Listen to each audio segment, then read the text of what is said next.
Hey, it's me, Barb, and it is early February. Actually, it's almost mid-February. And after all of the pressure to do challenges during the month of January, a dryuary, or get back to the gym, or start a diet, or oh my gosh, it almost feels exhausting. But at the same time, January is a great time to think and reflect and plan.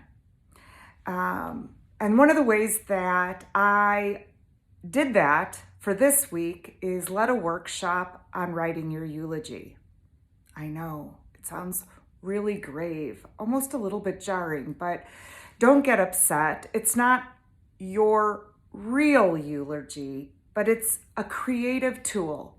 It's a tool for imagining today, because you are today years old, and how you would want to be remembered if your eulogy were read in the future. And so part of this exercise meant picking a death year. How old will you be when you die? I said 88. I am 60.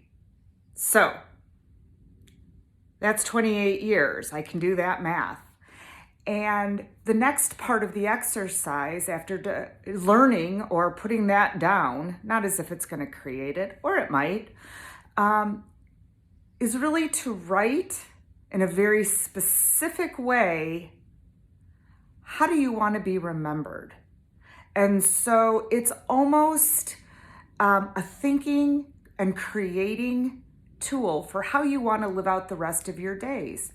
28 years, my God, that's a long time. Like if I think of 28 years, I'll only be celebrating my 18-year wedding anniversary this year. So 28 years from now, I got a lot to do.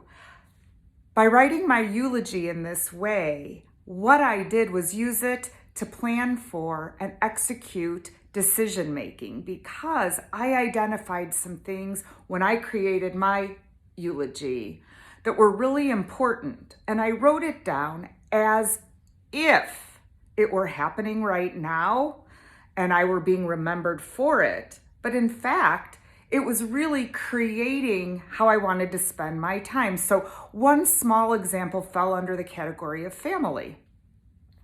And I wrote in my eulogy that I was remembered as an amazing sister to my siblings and aunt and great aunt, get it, to my nieces and great nieces and nephews. And when I wrote that, what I realized is at this point, that wasn't even true. Some I hadn't seen in quite a while. And then I set out my goals that I would see and plan to see these people much, much more. And that in order to make that happen, especially because there's little ones involved, I needed to make that effort.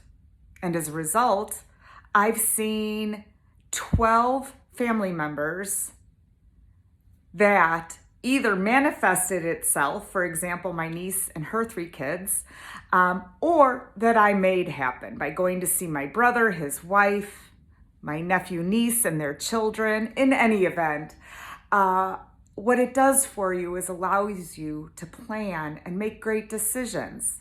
As in, I can do this thing someone might be putting upon me, right? Where you're voluntold to do it, or you say, no, that's not part of my priority.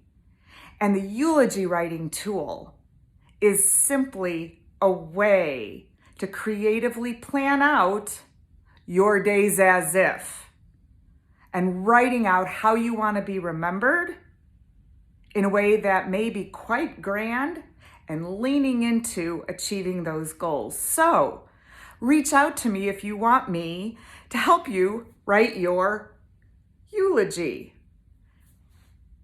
It's been great touching base. I'll be back with you next week. It's Barb at Unstuck Coaching.